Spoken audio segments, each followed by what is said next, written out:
This is the Bears Barroom Radio Network. Parental discretion is advised. Here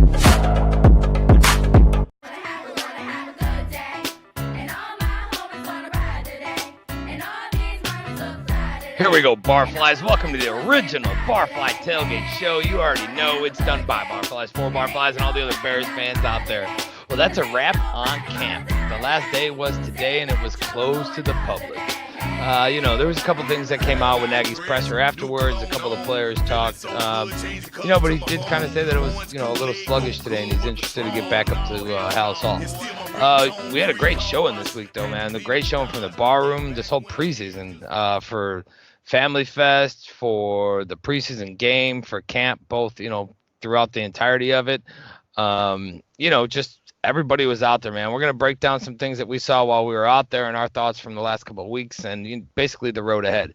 My name is Bobby Phelan. Bobby Bomb sneaking on the Jumbotron, just, returning from a few hours of a flight back from Chicago. We got a packed house tonight. The boys are all here. Let's get this thing started and introduce the crew. First, we got the guy I finally had the pleasure of meeting this weekend at the game. Him and his girl were out there. We hit up the game. We hit up camp. His name is Mr. Ryan Kirkland Billings. KB, brother, what's up, man? How's things? Man, everything's going good, man. Hell of a week, man. Hell of a week. We finally got to meet, man. Got to the game. Got to camp. Seen the team in action. It's a great time all around. For sure, man, for sure. Then we have a brand new man in Tyler Ellis, the Gaines Report. He was in town also for a few days. He hit up Family Fest at Soldier Field, and, I'm sure he's feeling like a new man today. Big Gaines, what up? Yo, what up, fam? Beer down, dog. It was a pleasure, dog. It was awesome to be at Family Fest. I'm pumped for the season. It is a brand new day, but it's gonna be even better season, brother, and I can't wait, bro. Let's rock and roll. Damn straight. Then there's Aaron Current, the bearded Bears fan, AC from Kentucky. AC, what's good, man? What's going on, fellas? I went up to Cincinnati today and seen a couple of animals, and the Cubs came out with a win as well. So it's a pretty good day today. Yeah, that's good. That's good. We didn't get a weather report from AC or what? No, all right, fuck it. It's getting hot, guys. It's 86. It's nice. Whatever. And then last but not least, we got the man that stays working, Ryan Badgley, badge of honor in the house, ready to get talking this thing up, sprinting into the regular season. Hopefully he doesn't take a fucking hammer to his computer, but Big Badge, what up, man? Yo, what up, fellas, man? Happy to be back with you guys. Yeah, technical difficulties, man, really pissing me off right now, but I'm ready to talk first preseason game and where we're going from there, and ready to just Musa. Just Musa, yeah, Musa, get that Musa out of me, and a great turnout, man, from the bar room at training camp and the preseason game, dude. It's awesome to see, man. Hopefully I can hold the candle this coming Friday at the Giants game, because I'll be heading down there for that. So excited to continue to rep the bar room. Nice. You hit up any of the Mott's crew? You hit up any of those guys? Yeah, man. I talked with Jose a little bit, Scar. So, I posted in there that I'm coming down, whatever. Headed down with my buddy and his kids, and, excited to meet up with those guys. They got a film crew coming in, to film some stuff. Nice. And, I forget who it is, but should be a pretty sweet little time, man. Yeah, well, we'll just hit the shout out right now. Monsters of the Tri-State, Motts, those dudes do it big every time. We had the pleasure of going with them last year, man. Well, not with them, but we all went to the same game. They opened up their doors for breakfast if we wanted it. They said they had like a caravan of vehicles going. Luckily, like we were in a hotel right across from the stadium, so we just basically went straight over there. But those dudes opened up the door. Bears fans, diehards, man, they're always there to, to look out for fellow Bears fans as long as you ain't acting fucking stupid. Exactly. Well, let's get this thing started with the big news and introduce the very special woman to the bar room. Let these barflies know what she's bringing to the table and learn a little bit more about her.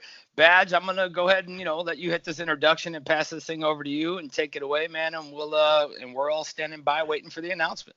Awesome. Well, I appreciate it, Bobby. And the big news, and I'm sure you saw it all on Twitter, Jayme Dragani, the ball girl, has teamed up with us here at Bears Barroom for our Badge of Honor segment.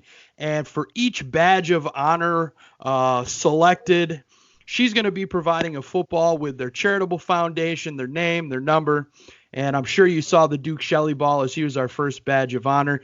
Jayme, welcome to the show. We're honored to have you. And how you doing on this fine day? I'm doing great, guys. It's Saturday. How can you Absolutely. not be? 100%. And welcome to Bears Barroom and the Barfly Tailgate Show. Jayme, I'll kick this off to you with my first question of the day. How did you get started doing this? Well, my husband actually coaches football at a Catholic high school in the area, and the last couple years they have asked me to do just paint up some balls for them for their ceremonies that they hold each year. So last year I kind of did it a little differently and threw it on social media, and everybody that I'm friends with that are coaches, athletic directors, they were going nuts over it, saying, nobody else really does this. So it just kind of went from there. And what goes into – oh, go ahead, Bobby. I apologize. Yeah, I was gonna say, Jamie. So I did up a little promo for you, and I was showing it to my daughter today. She's actually, she's big into volleyball, and before I even got to the volleyball slide, she's like, "Dad, I want one. When do I get one?" She's like, "These things are awesome," and I was like, "Babe, like, can you get done with volleyball first? Like, you're not getting one at the end of every season. Like, let's just do a collective one at the end." And she's like, Come on, Dad. Yeah, she's like, okay. But I told her like, send it out to these girls and let's go. I'm like, just start sending it to all of them. And she's like, okay, I'll let them know at the parties today. I was like, all right, cool. Thank you. Yeah, of course. But so I know you do you basically any sport with a ball, right? Is what we got out of it. And then what about like equipment and that and like other, I guess, novelties? You do anything else besides the balls? I'm dabbling a little bit with the decals for the helmets right now. Okay. I'm testing that out to see how they hold up on there. So once we get the results back, maybe that'll be a whole new thing. Yeah, for sure. I mean, it looks great. I don't know. I mean, obviously there was some artistic ability there because it's nothing I would do. The thing that it looks like a 3-year-old finger painting anything that I make, but we've seen them and they're awesome. Now, some of them that I've seen, they have the glass case, they come in the glass case, or is that something that people have done afterwards, or do you also provide, if somebody's orders a ball, do you provide the glass case and everything, or is it just the ball itself? It is just the ball. I do have cases for an additional cost. So if somebody wants the display case, I can do that too. Awesome. Yeah, I just want to make sure that we get, the correct information out to everybody. And guys, check her out. She's at theballgirl.com. If you're on Twitter, follow her at _ball_girl. She's got a lot going on the website and all kinds of stuff. I know Badge has got some more questions for you, and we'll see what the Big Gains has for you. So go ahead, Badge. Yeah, so Jayme here, kind of to piggyback off of my initial question, how long have you been doing this? You mentioned how you got started. How long have you been doing it? Since the beginning of February, actually. Okay, new you're to this. Yeah, trying to new get to it. through. That's awesome. And what was the first ball you did? Conwell Egan Catholic ball, football for my husband. Oh, okay. Oh, awesome. So that was your test run? That was my tester. Nice. That's awesome. And what are your favorite balls to do? I mean, do you have a favorite that may be easier or, something along those lines? I do really like doing the footballs. I would say basketballs come in second. And then probably baseballs and softballs. Nice. That's awesome. And we're just appreciative to team up with you for the Badge of Honor segment. As you know, it's something where we can really take the focus off of the player and kind of focus on them as an individual and what they're doing outside of the game. And your first ball for us, for Duke Shelley, was out of bounds, and he absolutely, I showed him the final pictures, and his words to me was that's lit. So you clearly do excellent work, and we're so excited to have you, so excited to team up with you. And how do you take information from the schools that you work with and use their colors and so on and so forth, or is it just you make the ball to your liking? No. So when an inquiry is submitted for a ball, I'll talk with, whoever places the order and see what information they want on there. They'll send me over a logo if they have one, and then I'll actually draft up a design and send it over to them for approval before it becomes permanent on the ball. So, I mean, as of right now, I haven't had to change anything when I've done a ball, but if it needs to be changed, it can be. And that's pretty much it. It's super easy. Oh, wow. That's awesome. And Gaines, if you want to jump in and had a question for Jayme, man, go right ahead. No, absolutely. Well, first of all, being like you heard from some of your colleagues from other coaches, you're kind of like a pioneer in what you're doing. I kind of wanted to get a glimpse of where do you see this going? Like, I don't think things like this are accident. Like what Badge does is really respectable, like this shining light on what players do outside the field. And so you teamed up with Badge, and I swore you were going to say 6 years because those balls do look amazing, and they look like something very, very impactful, something you've been doing like a professional would do. And so I was dumbfounded when you said by February. Where do you see this going? Like, is this like, it's a passion? This is just something a couple hours a week, but something that could be impactful now, even team up with the Badge of Honor. What's the Himalayas for you? Yeah, I mean, first of all, I'm super honored to even be part of this. I think it's awesome what you guys are doing. But as far as future goes, I'm trying to grow this thing and have it blow up, and hopefully just, being able to do this for the rest of my life, that would be awesome. That is awesome. And there's an accident, because that's why, I mean, NFL players are such a bad rap easily. It's always the negative news that comes to the attention. And what we love about what Badge does is what the players don't get it doesn't get talked about enough. And the fact that we can get good quality products, impactful products, memorabilia, because once the memory's over, it's over. And so if these players have something along to go with it, I just think that's truly impactful. So I really appreciate you having the guts to follow something that most people would have thought to be uncomfortable. I appreciate that. Thank you. Hey, Jayme, so you got are you doing bats also, or are you just doing balls right now? Because I seen a bat go ahead. I have not done any bats yet. Okay. But it's something there. What about a golf ball? How hard is it for you to do a golf ball? I'm just kidding. I've not done with them yet, but I'm sure I don't even know. I'm just kidding. That'd be, I wouldn't even, I don't know. That would be kind of tough. Yeah. Okay, well, we're gonna wrap this thing up here. We just wanted to get, let everybody hear you and get you introduced to the show. We're really excited to have you on board, and the door's always open for you to come on any show you want. Just let us know. We'll definitely be supporting all your work. Barflies, please give Jayme a follow, like I said earlier, at _ball_girl, and check out her website, theballgirl.com.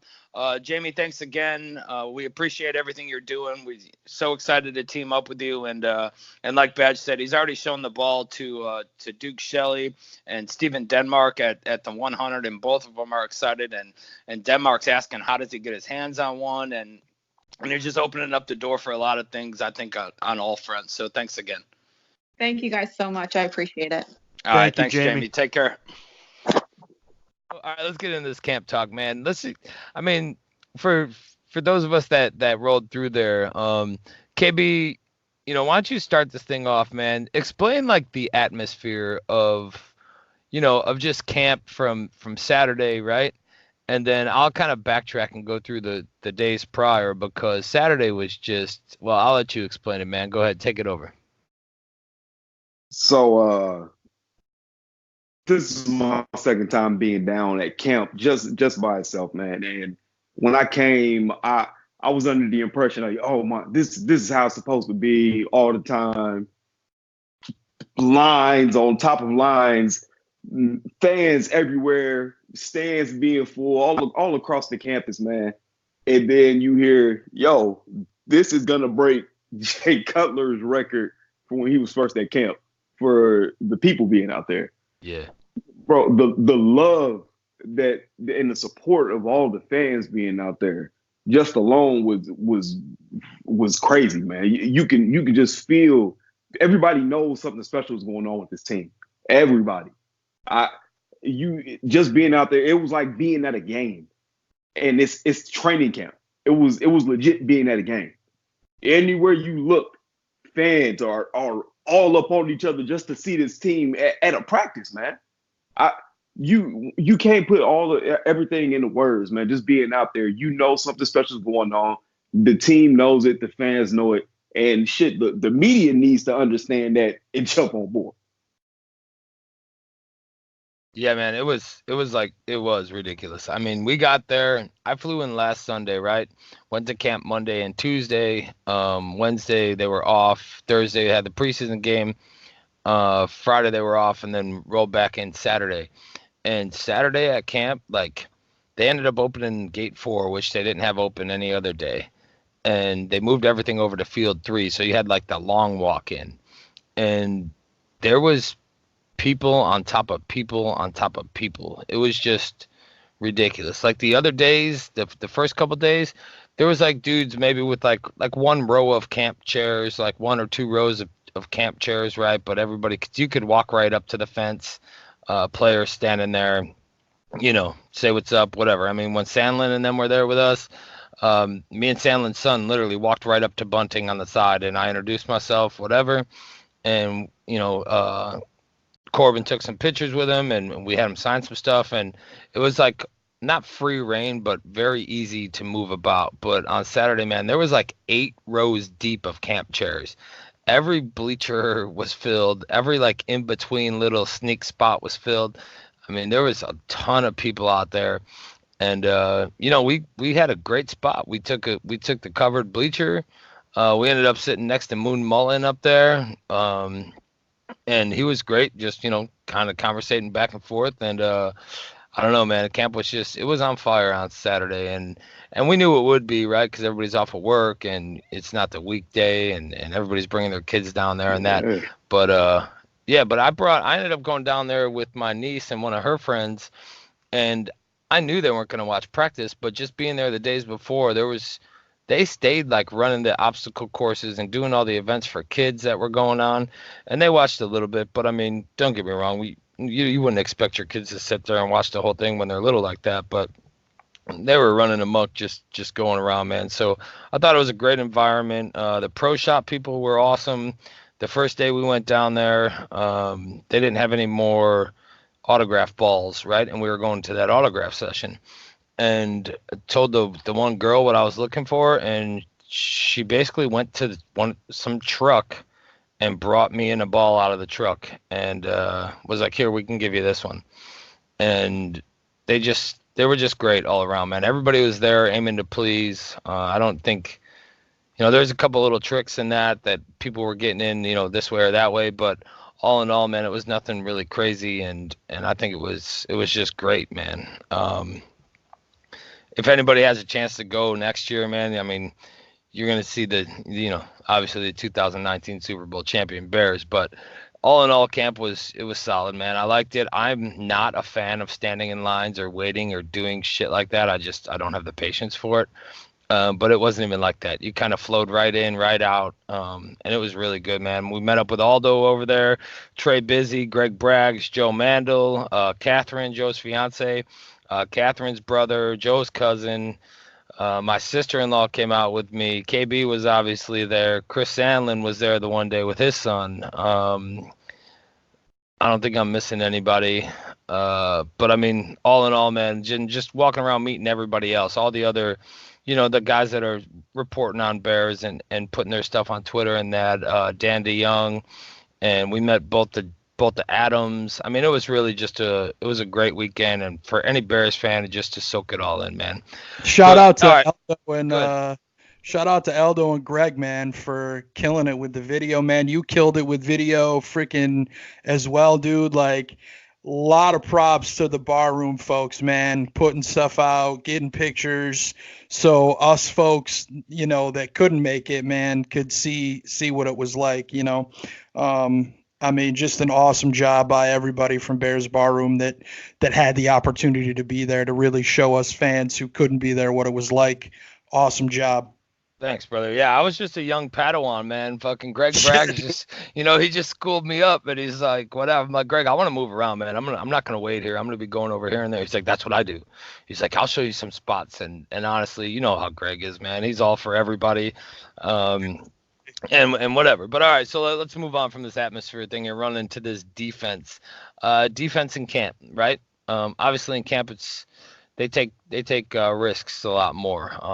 Can't really talk a lot about the first string defense from the preseason game. So we'll run through camp, then let's run through like maybe some camp heroes or people you guys think showed out, and then we'll do preseason and then carry on. We'll see what else we got from there. But dude, start this thing with the secondary, because I stuck around the secondary a lot.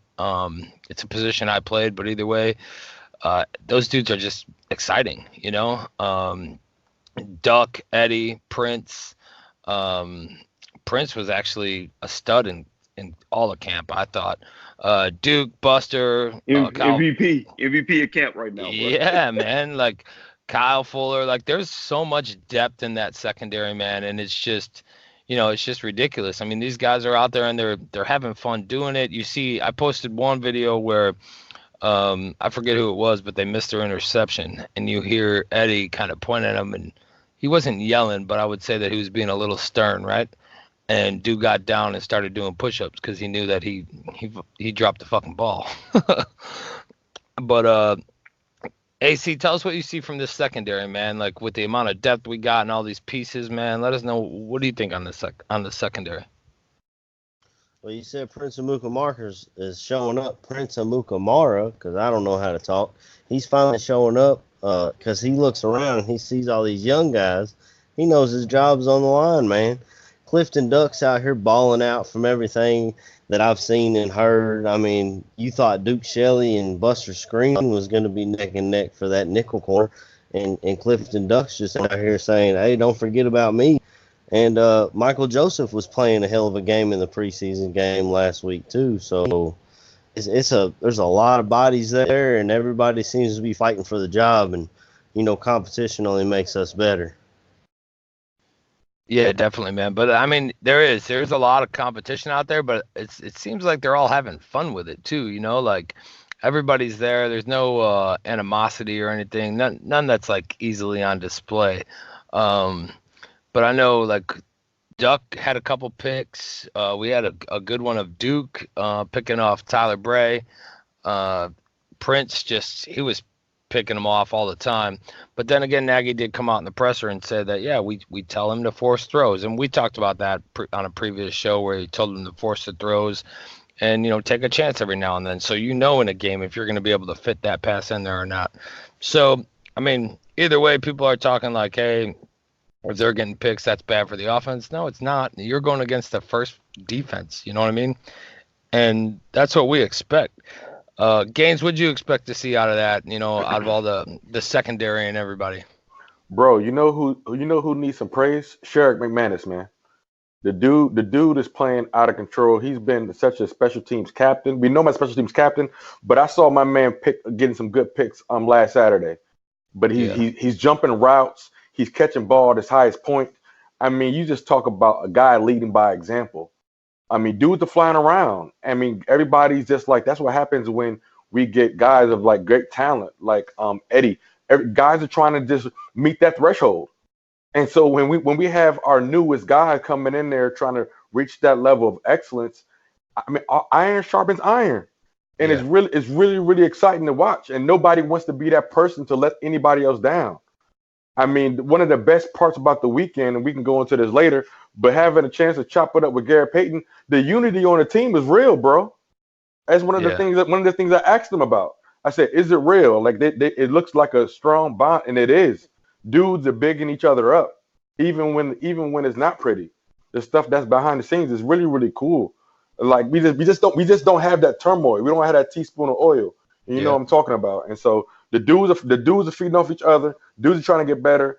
I mean, we got Chuck. How cool is it? And we probably get into it later. How cool is it to see Chuck on the ground on the field and not in the box? Yeah. And so it's exciting, bro. I mean, even at camp, man, you see Chuck stuck around a little bit after camp when the players would leave the field, and he'd do his thing, and walk around and talk to people. But he's definitely out there coaching. He's not just calling plays. You see him stop people, do things, and then like you're saying on Sherrick and Prince. I mean, Sherrick's I think he's a 10-year vet, man. Sherrick's a 10-year vet. Prince is a 9-year vet. With all this depth and all these young kids that we have, man, I think they're doing exactly what veteran NFL players should do. And, just they're still holding that torch, but they know that somebody's coming up behind them, trying to take that torch. And they're like, well, let me show you how to carry it the right way first. And then, getting down to the front guys, man, getting down to that front seven, those dudes are just destroying things. They're just fucking beasts, man. You see, they just destroy plays. They come in, there's plays where Mac just launches somebody and runs in the backfield, and then he just kind of stops so that the offense can get the play off. And then there's other ones where they actually stop the play, and they're like, no, you like, that's over. Like, you'd have been dead, son. Like, we ain't running that thing. Badge, what do you think, man? You think that having the front seven come in there and blow a play up is good for us, or do you think that it's something that, well, hey, let's at least get the rep in, and because everybody says reps matter. Well, our defense is so good, some of those reps aren't going. Dude, it's got to happen. I mean, yes, our defense is probably the number one defense in the NFL, but it's going to happen at some point. So might as well get see it from the number one defense so we're prepared for it when the time comes. To me, I don't think it's a bad thing at all. It's something we should be seeing on a regular basis, and it should be making our offensive line better. I mean, personally, I think that going up against this number one defense every day for the number one offense, there should be signs of improvement week over week as we go along here having to do this. So I don't have a problem with it at all. I mean, yeah, it's Khalil Mack. Yeah, he was number 3 in the top 100.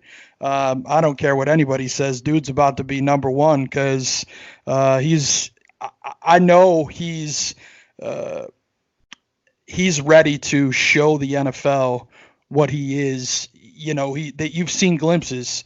This team around him is about to put something together, and this dude's about to ball out this year. So I hope other teams in the league are catching wind of this and are fearing for their quarterback's life, because they should be. Yeah, I mean, you see it, man. You see Mac, you see Roquan, you see Danny. Granted, I was there the 3 days. You've seen a couple good plays out of Leonard Floyd, but not as. Maybe it's just because people are paying more attention to the other guys. Who knows? But I didn't really see as much as I thought I would, right? But then you see some of these other linebackers, and we'll get into it when we talk about the preseason game because they played most of that. But I think there's guys that actually think their spots are safe. And I think after that preseason showing, man, they might not be as safe as they think they are. Let's roll into this offense, the offensive piece of camp, and get into this whole – talk a little bit about this Mitch debate. The part where they're saying that, oh, he's this, he's that, he's gonna, take a step back the second year in the offense and what he's shown at camp. We'll kick this one over to KB. KB, I know you were there. You've seen a lot of, just spot on throws and that. What do you think about Mitch in this last day at camp that you got to go witness? From all accounts, from what you've heard through the stands from people that have actually been there, that was Mitch's best day. from just being there and seeing it, Yeah. you're seeing him fit passes in tight windows to players. He's scrambling out the pocket, hitting guys on the sideline. He's throwing dimes to everybody. Yeah, you have your occasional tip pass, maybe he gets picked off, but like you said, Nagy is telling him, "Yo, take chances, see what you can do when you're out there on the field right now, so that when you play in the game, you know what you can and you can't do." So, and then he had the beautiful pass. I want to say it was over Kyle Fuller and it was a safety came down to Allen Robinson to the sideline. Yeah. Beautiful pass. Beautiful pass. He just drops it right over my man's head.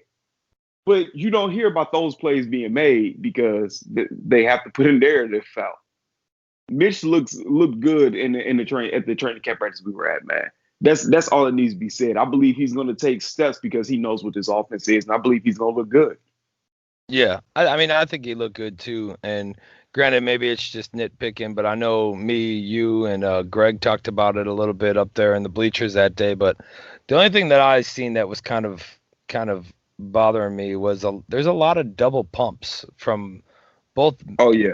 Both Mitch and Chase, and and Greg brought up a good point. He's like, well, maybe they're telling him like don't get rid of it until like 6 seconds, or don't do this, don't do that. Let the routes develop, let this happen. But you do see a lot, and I seen it all 3 days I was there. There's like an initial pump to the receiver that he's going to throw to, and then like 2 seconds later he actually throws it.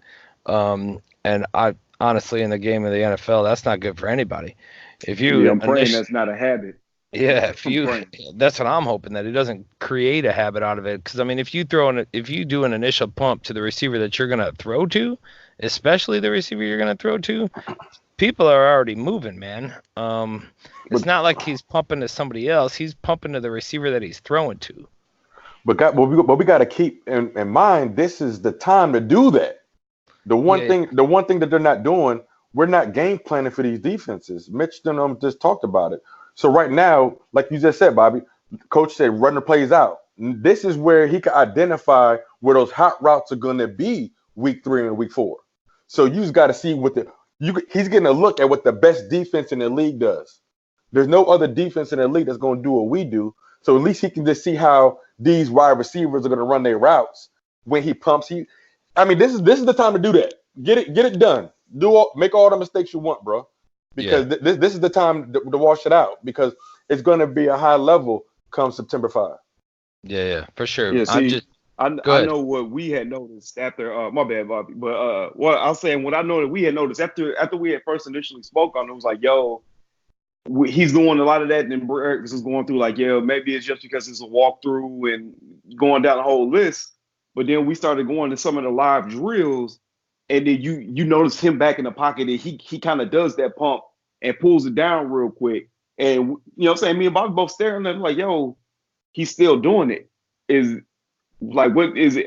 We don't know what's going on. We don't know if it's a habit or what he's trying to get done with it. Maybe he is just trying to get a feel for the routes. We don't know yet. But I mean, if he doesn't throw a pass in preseason, we'll never get to know. So yeah, well, we'll get into that piece in a little bit, but I don't think that's true. But we'll see, man.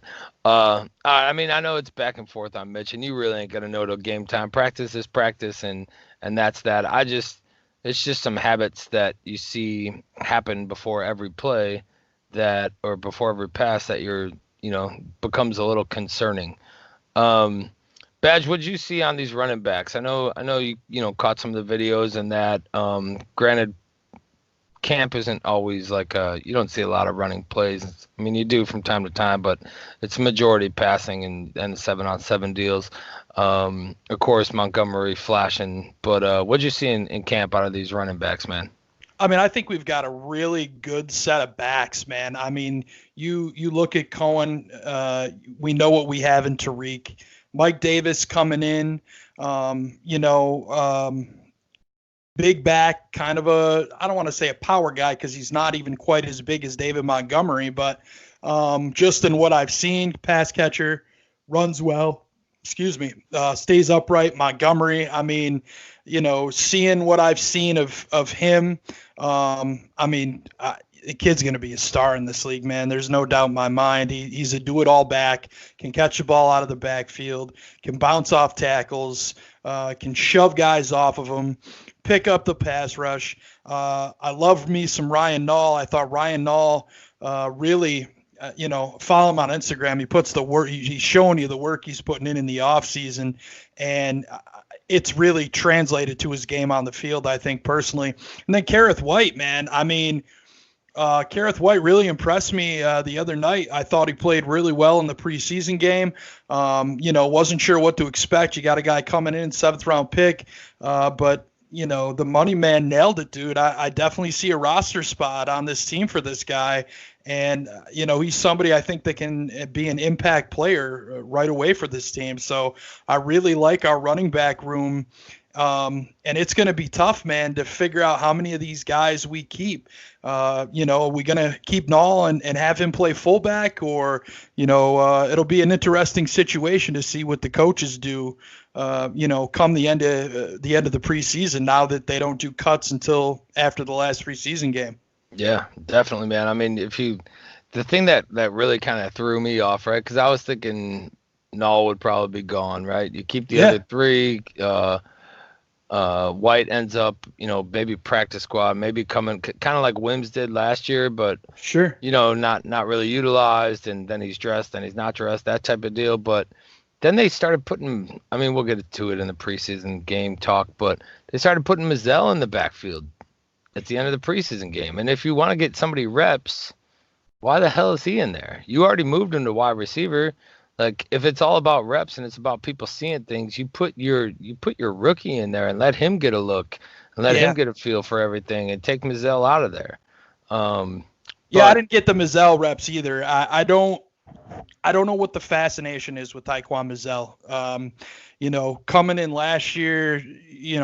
last year, he's getting reps in high pressure situations that our number 1 and number 2 running back should be getting.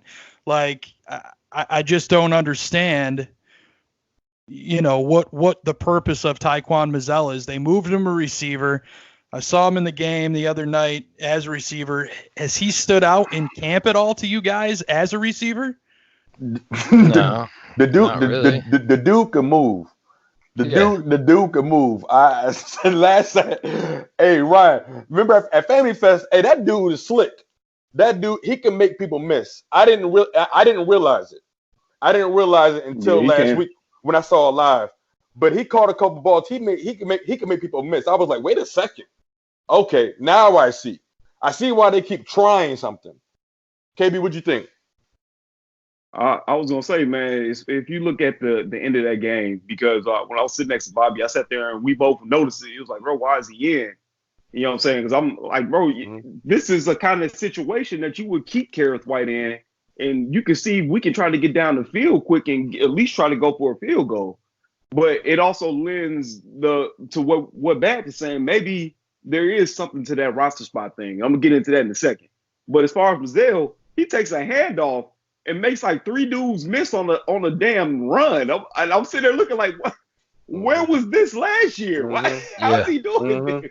Mm-hmm. And then he had another play that was decent. So, but like I said, it brings me back to this thing with Careth White. Maybe they're not trying to get him hurt because roster spot. Well, let me ask you this then: is Taekwon Mizell on this roster come the end of the preseason? Is he on the 53? No, I don't see how. I'm saying exclusively, I don't see how. Like I said, the only reason why I would see why you would put him in those last few seconds of the game. Maybe you are worried for Careth White. You say, he's just coming back off his hamstring. I don't want to injure this kid any further because, if we like him and he does continue at this pace through the entire preseason, there's no way you're going to be able to stash him on the practice squad. No way. You can see the explosiveness from the kid. When he took that handoff, he goes into the pile, 12 yards, bounces out, and in a flash, he eats the yardage up. Mm-hmm. So maybe it's something to that practice squad. I mean that roster spot thing. We could carry 4 running backs. and then what you want to do with a fullback, we don't know. And that sounds heavy, but hey, I'm just saying, who knows? I got us at 7. I got us at 7 wide receivers right now. We gonna keep 7 wide Yeah, I receivers know. and 4 running backs? Hell no, we ain't. I'm talking the same thing. Like, I don't know how, but who knows, man? I mean, you even seen, and I think all of us are probably in agreement that Ryan Null's he's not going to have a roster spot, right? Like, everybody likes the kid. We think he's got a good drive, you good, like him, good everything, you right? like him. But It's too much. yeah, Yeah, but I don't think too he's going to much have a going on. roster spot. But then if you look in the game, they got Null lined up in the slot. Null lines up in the slot, and he's running plays out of the slot, man. I mean, I just think that's the offense, though. I think you're going to see all the backs, in that situation. Yeah. Yeah, there's a lot that they're doing with these guys, man. And who knows? I do think that there's some sort of connection with Mizell, though, that, he likes him so much. And I don't know, man. Hopefully White sticks around and it's not the other way around, but, we'll see. All right, let's move this. Trying to get. Go ahead. Say, is he just trying to get Mizell a job somewhere else? If he doesn't stick here, he's got to have tape to go somewhere else. And if they see what he did at running back last year, I don't see anybody picking him up for that. But I don't know. I'm just trying to throw something at the wall and see if it sticks, to be honest, because I have no idea why. I'm not a fan of Mizell. I'd take White over Mizell. I'd take White over Ryan Null, and I like Ryan Null as well. So that's the position I'm in. Yeah, I don't know. I mean, it could be that, right? But I don't think that they really focus that much on that, right? Like, oh crap, let's put Mizell in there so he gets some tape. I think the perfect move, right, would have been, unless something was up with White, who knows, maybe he just decided to lock him down. Would be to put White in there with the last 2-minute drive, put a little pressure on this kid, get him in there, and let's see what he does. And granted, he's going up against backups and everybody else, so who knows? But I don't know. I just really thought that we would have seen White in there at that time. All right, let's move over to this tight end group. These big boys, this tight end group. Trey Burton came back on Saturday, was finally dressed, full pads. He came out there. He was in on a couple plays here and there, but I wouldn't say that he was like a main focus of Saturday. I think they just got him, dressed him on him, run through everything. But then you got Broniker, Bunting, Shaheen, Sowell. He was out there. Sowell was out there in the preseason game too. We could talk a little bit about that. But out of this tight end group, man, that's another group. I mean, who are you going to keep? I think we all know that Burton's a lock. Shaheen's probably a lock. If Broniker is a lock, now what about Bunting? Is this dude a lock? What about Dax Raymond? What about Ellis Richardson? I mean, there's so many tight ends to pick from, man, that like even that for the 3 spot is a battle. Whatever. We'll start this one off with Gaines. Gaines, what you thinking, man? Who's your, third tight end? I mean, bruh. I mean, it's the same. The trend continues. I guess it's a good problem to have, Bobby. It's just like, and then it's like, are we preventing ourselves from falling in love with players that may not be here, or because it's gonna suck losing these guys if we're trying to develop them? But how many are we gonna keep? I mean, even with my man Swole. I mean, I want to see what he can do. Trey's talking about being ready and wanting to be out there with the guys. I mean, I see us keeping 4 at least. I see us keeping 4. Period. I mean, who is? I don't even know who's number 3. I don't even know who's number 3, man. It's like I see like a 3. I see like a three-way tie for 3rd place. Yeah, I mean, I would say from camp and from the preseason game that Bunting's the 3rd. Bunting's out there in camp with the ones. Raymond gets a couple looks here and there, right?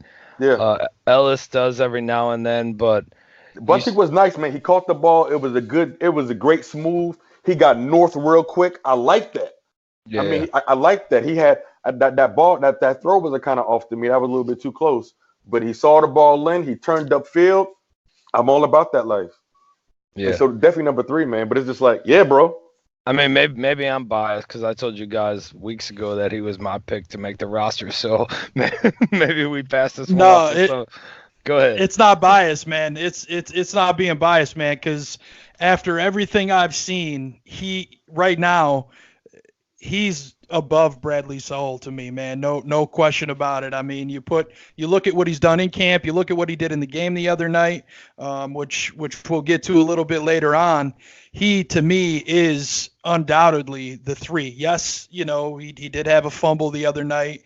If you want to call it the whiff on the block, that remains to be seen. But to me, with everything he's done and put on tape, to me, Bunting, no question about it, is the 3 tight end. And if Shaheen just can't stay on the field, he easily slides into 2 in my book. Just my personal opinion, but I haven't seen enough from Raymond, enough from Ellis. Soul the other night just didn't look the part to me. Former offensive lineman that you're expecting to be able to easily block on the line, and I don't know why he struggled with it a little bit, but no question about it, Bobby. I'm behind your thought on him 100%, and he's put it out there. Yeah, you know what got me? Like, I'm just sitting at the game, and granted, I didn't watch I won't say I didn't watch every single play, but I wasn't like zoned in on Soul all the time, right? But there was one where he came and he tried to cut block somebody, right? Just came across the line like a backside pickup, and he literally like dove at dude's legs, and the dude kind of just pushed him down and stepped over him. But that was the Montgomery touchdown. No, because this was going the other direction. The Montgomery touchdown I had that thing perfect. Well, because he did that on the Montgomery touchdown too. He came across to pick up the end on that side, and he did the same thing. He fell at his feet. Yeah, and I don't know, like, if you used to be a lineman and now you're a tight end, you would think that you would just steamroll one of these dudes. And I know he's down like 30 pounds, 40 pounds since that, but it kind of looked to me like just like a fall in the way block. And like, I don't want to hurt this guy. I don't want, like, he was holding up a little bit, right? And I get that piece, but your block's your block. Like, you need to stick this dude. And Shaheen, he made some good catches in camp. Obviously, he was minimized in the game. Burton didn't play in the game. Broniker played great special teams in the game. Broniker did some good things in camp also. But when the reporters are talking to Nagy in these press conferences and they're asking about Bunting, and there was one specific where he said, well, he's a really smart kid. He does everything that he's supposed to do. He picks it up. He's like, he wasn't utilized the way that we're utilizing him in college. So he's got some things to learn. And he's like, but he's a really impressive kid. And besides Burton and Shaheen's injury, you don't hear nobody asking about other tight ends to the coach. You don't hear him asking about Richardson or Dax Raymond. So I don't know, man. I think he's a lock. I think he's going to be in there for sure. But on the tight end group, KB or AC, you guys got anything on those guys you want to talk about? Yeah. I was going to say, if AC, if you want to say something real quick, I was going to let you, but I was going to say anything. Anyway. He's like, but shut up. Stop talking right now. But on that button thing, I guess Nagy had brought that up. One of the reporters asked him about that with block today, and Nagy said that wasn't, that wasn't on Bunting. That Chase is supposed to keep going around and whatnot. So that's one thing. But then my other feeling is how do we feel that, like, what if Dax Raymond is the one that gets stashed on the practice squad and Bunting makes it over? I love Bunting. I was as soon as we picked the guy, 6'7", back in the end zone. You know what I'm saying? Yeah. But it seemed like all the hype before training camp preseason was that we got Dax Raymond. This kid could have been a 3rd or 4th round pick, and then it's Bunting the one that's showing out. Yeah, it's just interesting to me. That's when we were, I won't say we were all bickering, but that's when I don't know. I just don't see it out of Dax, man. I mean, I seen his tape. You see all that stuff, right? But I thought Bunting was going to be the better one to begin with. And then again, I was also on the line of like, hey, this kid's been to 2 prestigious schools. His intelligence level is so high, and his offense is quote unquote complicated, that this kid would just pick it up a lot faster and be able to adjust, adapt, and do what he needs to do. Right. He's a lot more athletic than what was previously thought.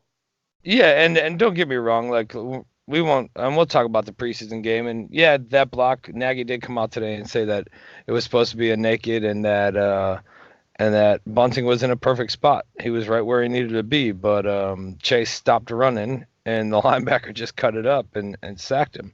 But there's a couple other plays, where he got tossed around a little bit. But it is what it is, man. I mean, at that point, they're going to do that, especially when you're in for your first time. You're up against the ones. You're getting tossed around. But I don't know, man. That's just another group. I mean, if you really look at it, every piece on this offense besides quarterback is a straight position battle.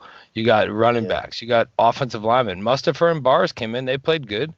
They were both playing in the game. I mean, you got the offensive linemen, you got the running backs, you got the tight ends, and then of course the last thing to hit here, the wide receivers, man. There's just too many dudes looking good.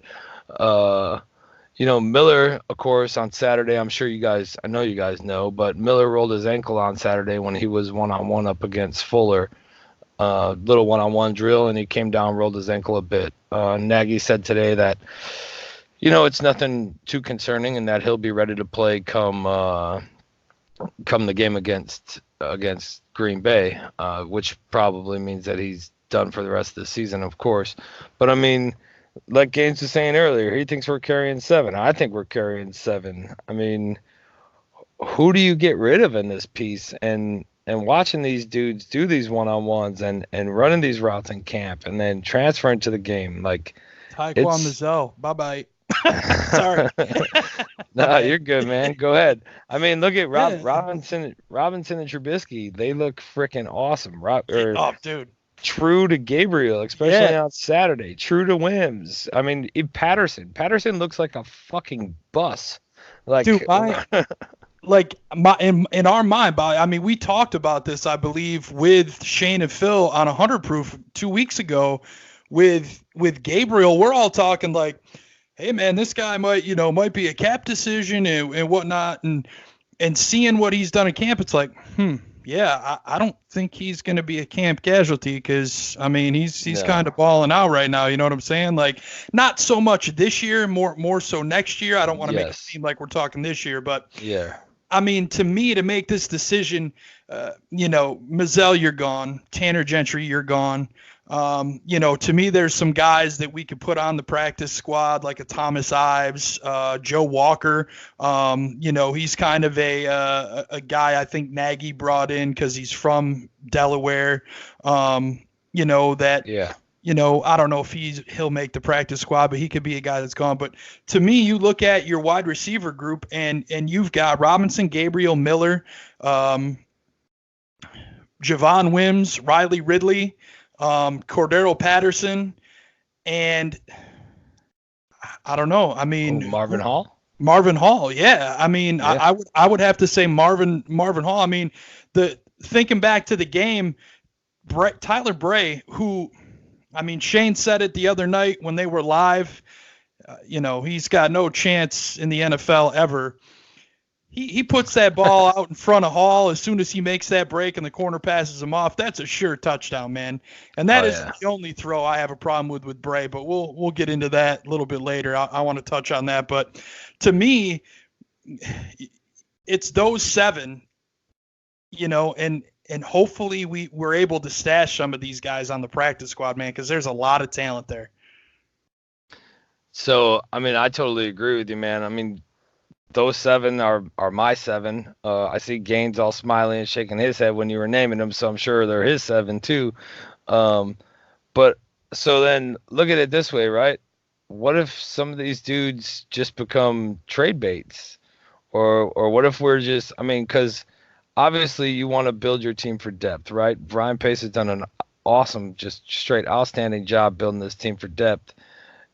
Are any of these dudes, and Gabriel could possibly be an issue next year, right? But, or not issue, but one of them next year. But you start using some of this depth and moving it throughout the NFL, recouping back some draft picks, restocking your damn, your ammo stock of guys, and running through dudes, man. And like, I mean, it's just the way that they're building this thing. There's so much depth everywhere. And granted, I'm sure everybody thinks that their team, has players that aren't going to make it that are really good, but that's normally like one or two. I mean, in the years past, there's been a couple camp favorites that we all liked, right? But there wasn't any guys that once they were gone, we were like, oh my goodness, what are we going to do? But we got guys like this now where we're like, damn, like that kid could be a star. And what are we going to do? So, AC, we'll come over to you, man. What's your thoughts on cycling some of this depth around, and maybe not just that wide receiver position, but if it presents itself, are you moving guys for later draft picks, seeing how good he does do in the draft in those later rounds? I don't know about wide receivers. I'm thinking maybe tight end, Ben Broniker. He's got a little bit of tape. He's good on special teams. He might be worth a late round pick. But if Shaheen can't stay healthy, we're going to need somebody on the practice squad. But I'm thinking that's where Dax Raymond might come in handy. As far as wide receivers go, like y'all were saying, Marvin Hall, he's got so much speed and he looked good last week. Like Tyler Bray, even back at Tennessee, he had the same issues. He's got a powerful arm, but he struggles pinpoint with his accuracy. He's always been that way, and I don't see that changing. I wanted to throw that in there too. Yeah, and one thing that really bothers me about Bray, and a couple of us were talking at camp about this. This kid's been in this offense for 6 years. 6 years he's been in this offense. I think it's time for. I mean, he can't make the squad or the practice squad with us again. He's no longer practice squad eligible, but he's been in this offense for 6 years, and the output on Saturday from a dude who's been around this long and doing this in the same scheme. I mean, look at how much we expected out of guys like Cutler. And granted, I know Cutler and Bray don't compare to each other, but look how much we expected out of them. And Cutler had a new offensive coordinator every year. This dude's been there 6 years in the system, and I honestly told the guys, I told Shane and Phil and Aldo, I think it might have been on 100 Proof, that I agree with Badge. Like, Sol might be a trade bait. Sol might be a move up to the Patriots or up to the Giants, or maybe one of these wide receivers, one of these younger guys to the Giants, because how bad they're hurting. And pull, Kyle Luletta down here, or somebody down to do that. But I'm also a fan of Kyle Luletta, so it's just my heart talking, not my mind. If I wanted to break it all down, I'm sure I could find somebody that fits the scheme better. But if you've been in it for 6 years, man, you have to show me more. You should know it. Yeah, you have to definitely show me more than this. All right, boys. I'll just wrap up camp here real quick, and then we'll get into some of this family fest that Ryan KB and the Gaines attended. You know what? Wait, before we wrap up camp, let me get some camp champs. Gaines, let's start this thing off with you. Give me your camp champ, either offense or defense. Give me your one dude who's your camp champ. Camp champ. I want to say. For me, the person that I feel like that's really just stepping up and really embodying the system is the person who didn't get to have a camp last year, and that's Roquan. I mean, as a young leader, as a young leader, man, I just feel like, man, the dude is just coming in and he's gonna have a superb season. That's for me. You can get another sleep or something, but in terms of impact starter, what we gonna need game one, so we don't mess around and lose the second half again. Mm-hmm. Having our starters ready to go. So my man's on 58 coming in, embodying the system. being all systems go, I feel like it's crucial and critical. And he's been nothing but appreciative of the whole process. Yep. Yeah, for sure, man. Let's go over to KB. KB, who you got? Who's your camp champ? I said it earlier, man. MVP, man. Prince Amukamara. Look, looking like he's trying to hold off all these little young bucks coming for his job, man. That's right. I know everybody said it, man. You know, that's the number one on everybody's list for next year. You know what I'm saying? Is he gonna be here? He's putting on the show to make sure he lets people know, yo, I'm not trying to go anywhere. So that's my guy. All right, over to you, AC. Who's your camp champ? Who's your dude? I mentioned him earlier. I'm going to go with Clifton Duck. I've not been at camp, but everything that I've seen, videos and people tweeting and talking, he's been showing out there at camp, and he continued that in the preseason game, and he's going to make it really hard for them to make a decision in that defensive backfield of who to keep and who to cut. And Greg Braggs Jr. even talked about getting a quack chant started at camp. Oh, we were doing it. We were doing it. Sounds like he's doing pretty well for himself. Yeah, I don't know if you've seen it, but I went live talking to him with KB and started talking about the quack chant and all that, and he started laughing, man. He's enjoying it. He's living it up, and he's out there every day I was there. He stayed after all the players left the field. He stayed walking around, talking to kids, signing stuff, and doing his thing. So he's got that personality and that drive, I think, to want to do this. Badge, who you got? I mean, it'd be hard pressed for me to not go with David Montgomery, man. I just think this kid is going to be next level in this league.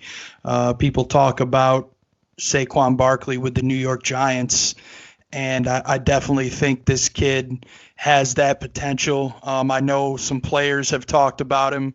Prince Amukamara was one who referred to him in that way. I'm excited, man. It's going to be this kid, man. Wow. You know what? Fuck it. I'm calling my shot. Offensive Rookie of the Year. Boom! There you go. Get it. Real. Offensive Rookie of the Year. I could see it. Why not? I mean, makes sense to me. I mean, all around, man, camp champs. I agree with you guys. There's a lot of good dudes. I would obviously throw Bunting in there too. I think Duck's been great. Prince has been good out there, man. Even Duke. I mean, Duke did his thing, and they're moving him from nickel to corner. They're sliding him all around, so he'll be in the nickel on some of them. He's out. Dude's a hustler, man. He's a hustler, dude. Like, no question about it. Out on the far side, and he's doing his thing, man. And then there was guys that you don't see a lot from in camp that turned out in the preseason game, and you were like, damn, look at this dude go. And I wasn't able to make it over to Family Fest, and I know Gaines and KB were. So I'm gonna kick this thing over to them and let them start up a little conversation here about how Family Fest was, and everything that they got to see there. So we'll start this thing off with Gaines. Come to you, man. Family Fest. What you thinking, man? How did it all roll out?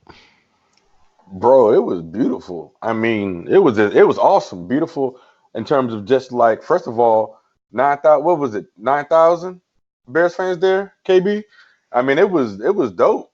I mean, probably more than it was packed, bro. It was awesome, just the environment, and just really, really appreciative of all the festivities at home. First of all, my daughters had a great time more than anything else. Like, it was Family Fest, and the Bears didn't let up. Like, Khalil Mack was all over the place. Like, the defense, the energy was hype. The team they did not let us down at all. The whole energy was real, and the dudes came out there and tried to put on a show for us, and it was awesome, man. A lot of those flies from Mitch. I mean, Mitch stepped up into the throws. You see Coach getting into his team, and I just see Mitch trying to learn, bro. Like, from my own eyes, like, the dude is like in Coach's ear, trying to become better. I see Mitch with the running backs, like, just talking to him. It was super dope to see, like, everything that we hope and wish that our team is doing behind the scenes that they actually are doing. And even though that the fans was there, bro, it was really awesome. Dudes is really trying to put on a show for the fans. The kickers, I think at that point, I think was somebody 12 for 12 coming up before that, right around that time. Yeah, I mean, Pierre was definitely 12 for 12 that day. yeah, he kicked a 60-yarder while we was out there, bro. Dudes was trying to show up, Bobby. I mean, it was really, really cool to see. I mean, the first time that those dudes came, a lot of those dudes came through the tunnel in the Bears uniform. And so being able to experience that, see that, but for Bears Ballroom to be represented there, for me to meet the Godfather Aldo, to see my man KB in the stands, it was dope. Yeah. It was dope on many, many levels, man. Priceless, bro. For sure. KB, what you got on Family Fest, man? I was gonna say, man, it's like he said, bro. It harkens back to what we was talking about on Saturday with all these stands that were out there, bro. Family Fest was packed. I mean, you look at the top row, you had fans basically packed the entire bottom part of the stadium. Like it legit looked like a preseason game. All Bears fans. It's hard. It was hard to move around because it was so many people. Did they pack the bottom with actual bought tickets, or did somebody get them down there? Hey, who knows? Who knows, man? Yeah, my man Bobby knows a little bit about that. But I mean, it was just a great atmosphere to be in, man. To be among so many people who are all there for one common reason, man. We just want to see the team do well. And the players, bro, they were so gracious with their time. Like I said, I didn't make it to actually be there for all the little festivities before practice started. But man, during the practice and after the practice, you got players coming to the side, bro, taking 30 and 40 minutes just to sign stuff for everybody that's along the wall for kids and everything, man. It was amazing. Yeah. Tell them, KB. Tell them. It had the atmosphere of a preseason game. And that's just not a joke. That's real life, man. The stadium was full. Mm-hmm. Yo, we dapped up Allen Robinson, Anthony Miller. Them dudes were very gracious with their time. It was really, really cool, Bobby. Yeah. I mean, like those dudes are stand-up guys. They listened to the fans. They was there. They was doing the most for the kids. We got guys of good character. But that starts at the top. That starts with Ryan Pace. That starts with Coach Nagy. The leadership that is in place, man. It's happening, bro. It's really happening. And we can go into trade big. We can go into all this stuff.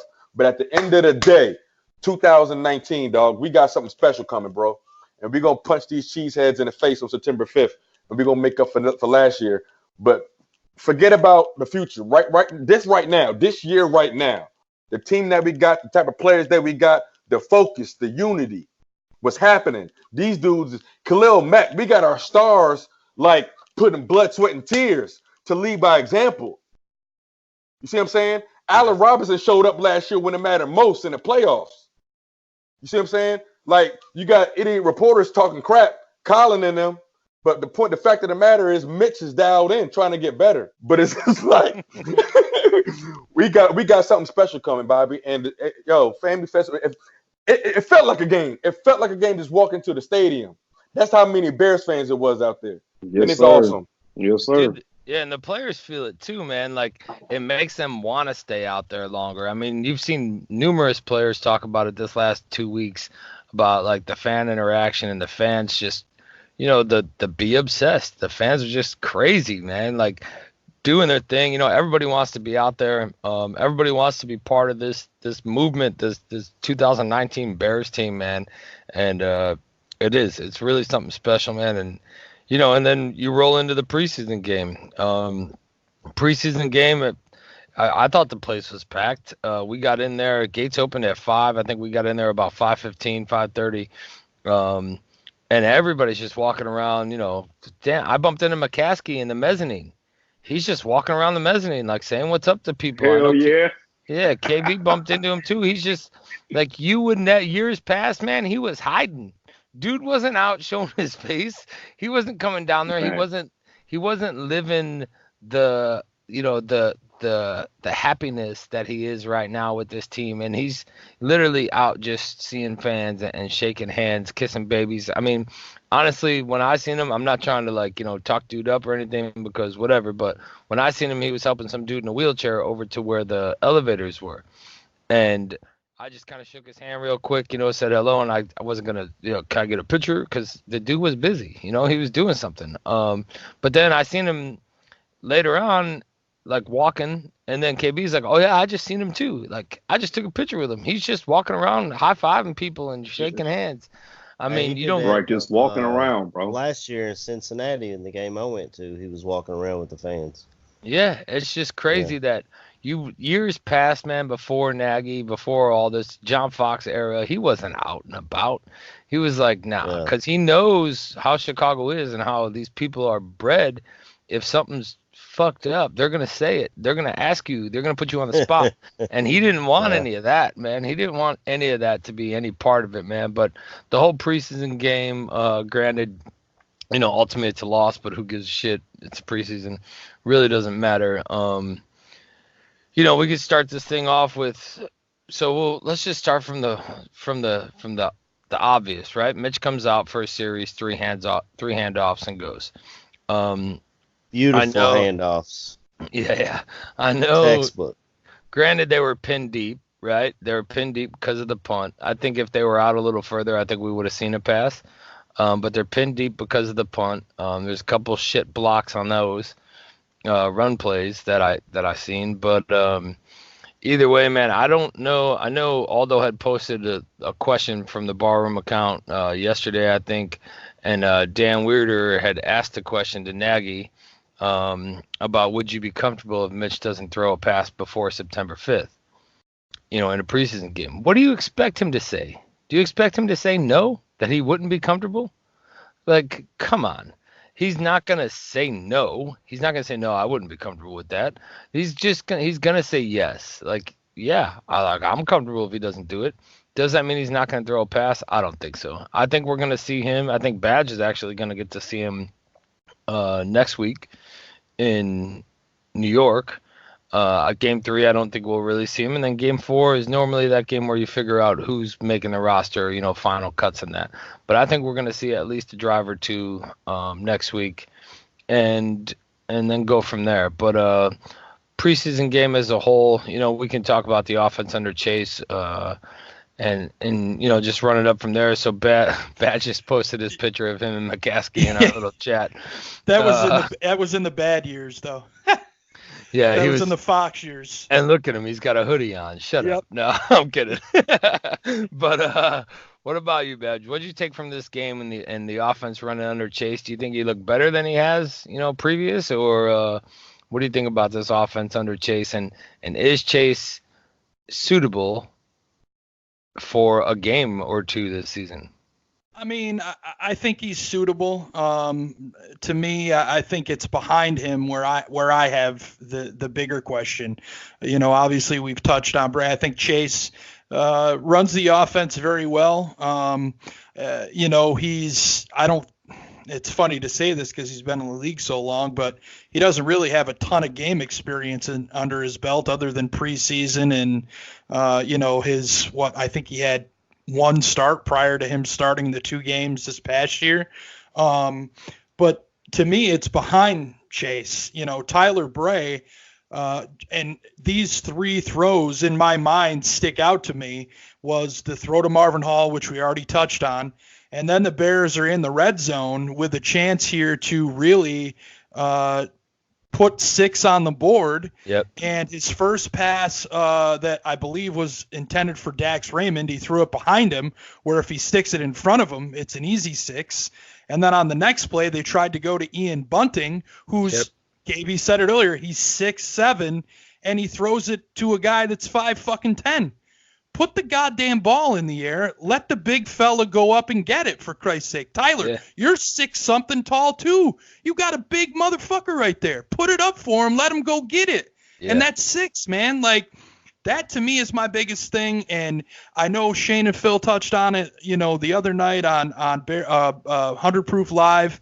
They want to see somebody young brought in behind Chase. And I really think, that it's not a bad thing. I really think Bray needs to be gone, and we should have somebody in here who's learning this offense, being prepared to really take Chase's place. Because at some point, Chase is, I think this is it, right? He signed a 2-year. Yeah, so this is year both 2. of their. So For both of them. Bray's on the last year, and then this is year 2, or Bray's on a 1 year, and this is year 2 of Chase. So this is the last for both of them. And Bray even that same drive before he didn't throw to Dax Raymond, and then when he threw it at the back of the cornerback's head for bunting, even before that, I want to say it was like the left side of the end zone. He tried to hit Joe Walker and he missed him. Yeah. But he threw it like straight out of bounds. Yeah, he overthrew him bad. Yeah. Bad. And it's just shocking to me. You're an NFL quarterback. Like, to me, I don't give a shit. You're the starter, a second team or third team, or you. I feel like I could have threw it up enough for Bunting to grab, or threw it out in front of Dax for him to make the play. Now, I've never played quarterback other than fucking pick up football in my life, but shit, I can throw a football. And that's kind of getting back to what I was talking about earlier, man. Like, this dude's been in this offense for 6 years. Granted, it's not a scheme play. It's nothing but a fade route, back corner, throw it up, let the big dude get it, right? But he's been in this offense for 6 years. And if he can't move this ball down the field and manipulate third stringers in this so complex offense that we have, that he's been in for 6 years, like what the hell are we doing? Yeah, it ain't happening.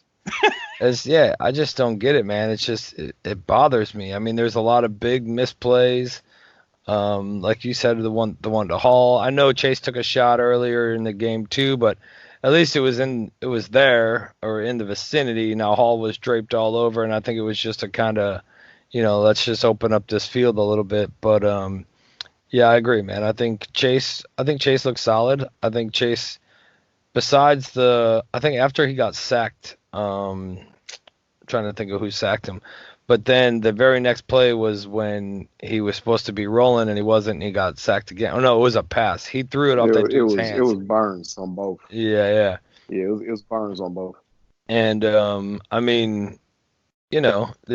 decisions that he makes that aren't that good. And I think the reason that you've seen Bunting kind of light it up is because he's comfortable with that not the check down, but he's comfortable with that tight end, with that outlet, that last ditch effort.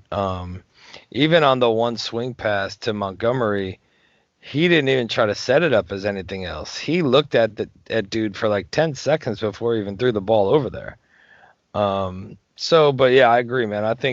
Honestly think this is going to be Chase's last year in the offense. I think Bray's done.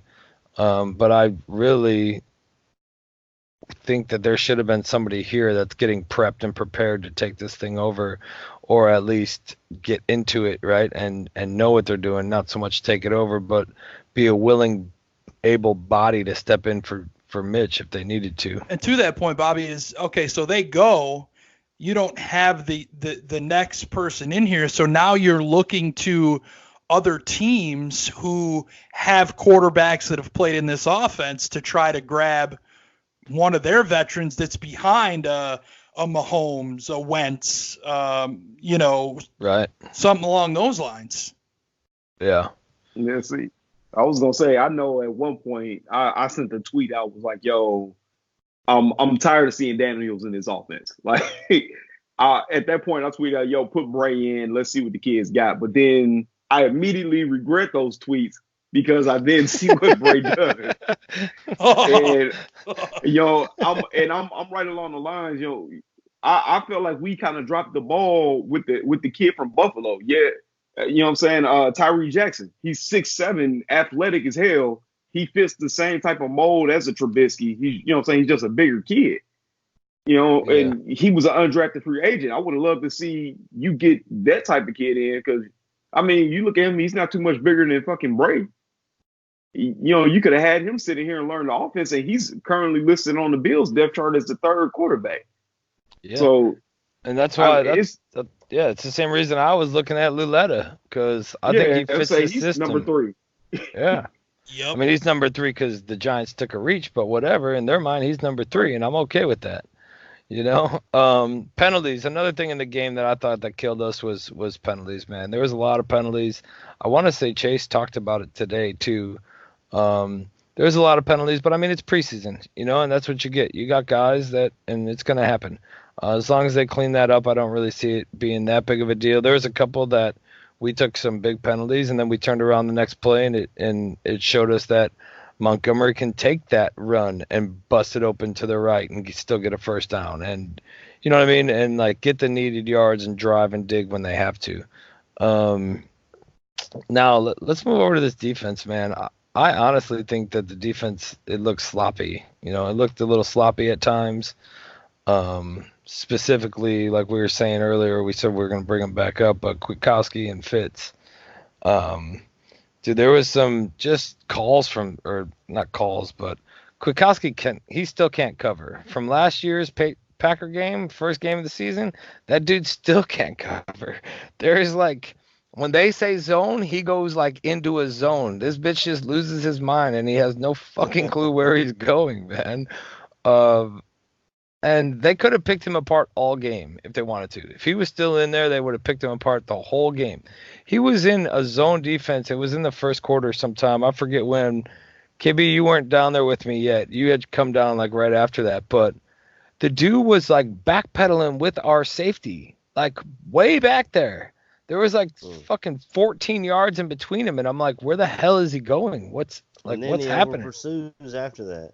Yeah. He thought it was halftime. Yeah, I don't know, dude. He was literally backpedaling and was maybe 2 yards in front of the safety. And I was wondering, like, what is going on right now? And then Kylie Fitz, man, I just think he's slow. And then, like, when he tries to rush, he tries to bull rush. And I don't know if he's, like, trying to be Mac or trying to whatever, but he tries to bull rush. He ain't beating a dude on a bull rush. He needs a different move. Like, that ain't gonna work for you, son. He needs to get there. Yeah, and then it was the first quarter. It was that 4th and 1 play, man, and he was coming from the left side, and he was supposed to have that left side containment, and he bites on the fake, on the little play action before what's his name, Allen booted out and scrambled, right? He just bit the hell out of that play action hard, and he literally scraped down the inside of the line, and there was nobody left on the outside to contain shit. And Allen just scrambled to the outside, got the first down. You know what I mean? And I honestly think, like, Kylie Fitz just, like, he thinks that he's a lock, that he's going to be a part of this team. And there's plays that you see, man, where he's, like, there's a dude still trying to bring somebody down that's running, and he doesn't even fucking help out. He just stops and stands there and looks. Like, it was driving me nuts, man. And like, this is the me that's drinking in the stands watching the game. I guarantee, like, there's a lot more. This is just those things, man. So I don't know about those guys. Granted, I'm not saying the guys behind him would have been stellar in those positions. I'm just saying that those guys didn't do well when they were given those positions. KB, what do you think, man? I'm never going to downplay a player and be like, yo, this dude sucks, or I don't like him, blah blah blah. But I've always been on this thing that, yo, we traded Howard, and I also feel that Nick could be a valuable asset on another team. I felt that way for a little bit now, especially after we drafted Bourbonnais, Bryant. Yeah, I feel like he's gonna end up being cut. We have so much depth, and then you look at the play of Josh Woods. Yeah, the second half, Woods got. I mean, I don't know if it was fatigue or what. He started to kind of look a little stiff, but that first half, the man was balling out. He's all over the field. Yeah. So I mean, if you can get something for Nick, I would move him now. I would have loved to see them try to move him to Baltimore for the vet kid if we could have. You know what I'm saying? That's not saying they need linebackers or anything like that, but he's an asset to trade at the moment to me. Yeah. I just think that we're seeing the things on tape that other teams are seeing.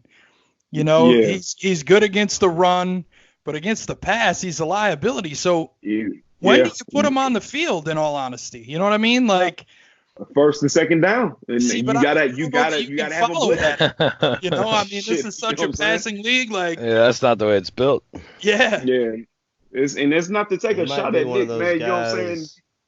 If he just can't do it, he just can't do it. You know what I'm saying? That's no Yeah. knock against him and all, but we got more athletically talented players on the roster at the moment. So Yeah, man. I mean, ultimately, I just think that the linebacker. Granted, I know like maybe we're just because we know these dudes. Like, how many other teams in the league know a EA Booneway? How many of them know a Fitz? How many of Josh them Woods. Woods? You know what I mean? How many of them know these dudes? Maybe we expect more out of them because of the level of talent that's in front of them. But of course, you would think with Kwiatkowski that they learned that shit last year, man. And I think Kwiatkowski would be great in New England if yeah, Bill he could be their Belichick. Shea McClellan. Send him. I Yeah. don't give a fuck. everybody is better in New England, dog. So Yeah, you're right. Another thing that we seen, right, was Chuck coaching from the sidelines. yeah. I know Gaines brought it up earlier, and he was coaching from the sidelines, and somebody put it out after the game. I don't know exactly who it was, but they said that we blitzed on 33% of the plays, right? That he was aggressive, and we went in and blitzed on 33% of the plays. But you also seen the plays that beat us big were those screen plays. You know, there was a Yeah. couple screenplays that killed us, man. And if, granted, I want dude to be aggressive too, but if they already know, and that's the going tell for Chicago is how aggressive they're going to be, they're going to kill us on these slants and these screenplays. And who knows? Maybe it could just be them trying to, maybe it's just a front, and he thinks everybody's knows that he's gonna do it. But I'm just saying, like, we got killed on some screenplays. What are you saying, Gaines? I can't hear you. I see your mouth moving, but I don't hear the words that are coming out of them. No, you know what it is. No, but you so funny, Bob. You did that on purpose. Hey, but one thing I do want to say real quick, and I think this goes into everything we're talking about in terms of when we talk about how many players we want to keep. I think we have to understand there's a new era happening in Chicago. We have to understand that we were a desert. With all due respect, we were a desert for great offensive talent outside of Devin Hester. So now that we have so many weapons, we have to understand that we're becoming a brand new standard, guys. Bears Nation, we are a brand new standard. We are coming a place where the system supersedes and develops and creates the talent. I mean, that's what I see. That's what my eyes are telling me. That's my honest and humble opinion, my objective view. We have to understand our system is like we're gonna allow people to be great. Akeem Hicks is having a great career, end of his career, because we are allowing players to play. Some coaches are like so pristine. They're so like, you're gonna do what I say do, and that's it. We're working with our players to have we're putting people in the best situation to be successful. And we are developing a standard here that whoever comes in, you will be successful if you're willing to cope with our standards and be a part of the team. I mean, from all these wide receivers, all the guys, people want to come here. People want to play for this coach. So you got old men stepping up. You got young guys playing like veterans. I mean, that's what happens when you have a good culture. That's what happens when you have a positive environment. That's what happens. And that's why it doesn't matter New England doesn't worry about who the wide receivers are every year. They say, yo, whoever's come in, he better be at practice or he ain't playing. Practice? We're not talking about practice. Exactly. And so but it's refreshing to see. We have to get cope with. We don't have to be so in depth with the X's and O's because the process and the filter is going to work. Nagy, the coach, we have great position coach. We have position coaches that are ready to help players develop. The standards are set. Whoever makes it through is going to make it through. I trust my coaches just like I trust my GM and like I trust my quarterback. Yeah. And that's it. Whoever's the 53, that's the 53. And I'm down with it because I trust the process. I trust the whole system we got. And I feel like the best players on the field, whether it's Manziel, Mayer, whoever it is, I feel like coaches don't want to lose their job. Nobody owned it. Nobody wants to lose their job. But I felt like we're built for ongoing success, and I just feel like this is the beginning of a new, guys. We're Are not. you So, saying? go Are you ahead, bro. saying that are you saying that we're building a dynasty? That's exactly what I'm saying. That's exactly what I'm saying. After we win this Super Bowl right here, where's the next one coming? The only reason I threw it out there is because I think Tariq had mentioned it last week that it's a dynasty that's going, and I don't know how many NFC North titles you need to be a dynasty, or how many maybe just Super Bowl titles or whatever, but I mean, just for them to come out and say that is awesome. And it's like you're saying, that it just shows that they're buying into the culture, and they're doing everything that needs to be done. And dude, everybody, they just want to be here. Yep. Yeah, buddy. All right, so let's move this thing. Something I do got for you. So let me ask you this, right? With over the first 2 months, no defense blitzed less than the Bears last year. And throughout the majority of those weeks, we led the league in sacks and pressures. You've seen Chuck Pagano come out and blitz on 33% of the plays in this first preseason game. Is this something that we need to do, or do you think it's just something that with the change and with everything, he's just going to start attacking? No, I don't think it's something we need to do. I think, it's the preseason. I think he wanted to try some things out. I think he did that. I definitely don't think it's something we need to do. I think, with our front, I don't think we should have any trouble getting to the passer. But, we all know Chuck. We know his style is aggressive. We embrace that in Chicago. It's, you just hope he's picking the right time to be aggressive. The one play that stands out in my mind that you already brought up, Bobby, was the screen. The one that went for a big chunk of yardage. Yeah. That's, we did it to shit. I think we did it to Carolina with Tariq last year, right?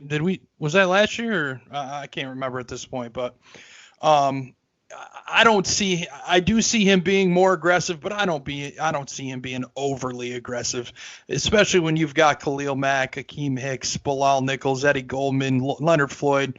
I don't see the need, but you get these teams, third and long, bring it. Yeah. I'm not opposed to it by any means. Yeah, me neither. I mean, pressure is good, right? I mean, I don't mind the pressure either, but then again, I think it's totally different when you have our actual starting defense out there and not like they're saying, yeah, he blitzed on 33% of the plays. We got beat on this many of them. But then again, you're looking at 2s and 3s out there and trying to make sense out of it. You got guys in positions where they're not going to play, and all those things do go against you. I mean, you see these people saying, oh, well, David Montgomery, not these people, but you've seen a couple Packer fans and that saying like, oh, it wasn't that impressive, da, da, da. This dude's running behind a group of 3s, and running behind linemen that are getting bear down because they're getting freaking smashed backwards and giving up sacks. So, I mean, what that kid did behind them, imagine what he's going to do behind the ones. And, exactly, dude. And the same goes for the defense, though. Like you can't discredit a DB or a safety, right? When there's nobody getting any pressure. Like, give me the best safety in the league and put him on one-on-one and let a receiver just run around out there. I guarantee he's going to have problems with him.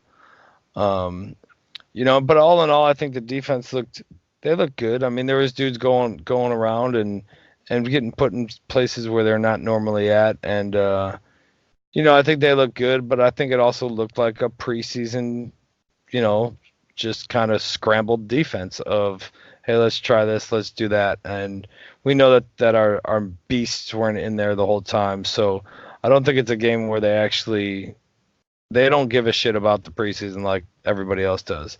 I don't really give a shit about the preseason, but there's a lot of, you seen some Lions fan the other day say the Lions have been 12-4 in the preseason in the last fucking 4 years. Like, who gives a shit? The Patriots wax that ass. Yeah, I mean, are you serious? You're gonna tell me your preseason stats? I don't give a fuck.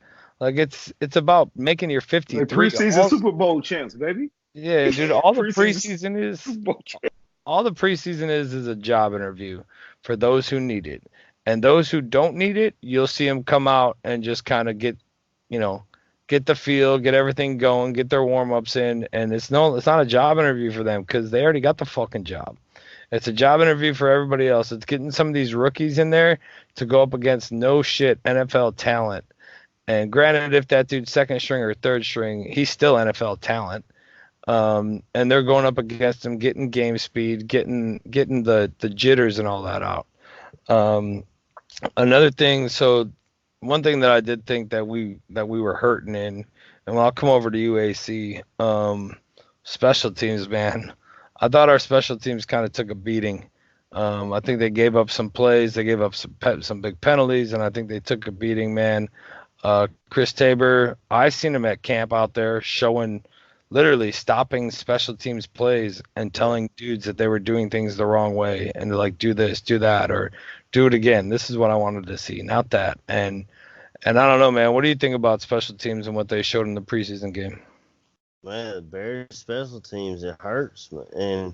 And at some point, after missed kicks and shank punts and missed assignments, it's got to come back on the coach. I mean, how many times did we say that the issue of Trestman era went back to the head coach? We had all that talent, but they weren't doing what they had to do to win. And I just feel like Chris Tabor, he's not getting the job done. I mean, obviously it's the first game of the year.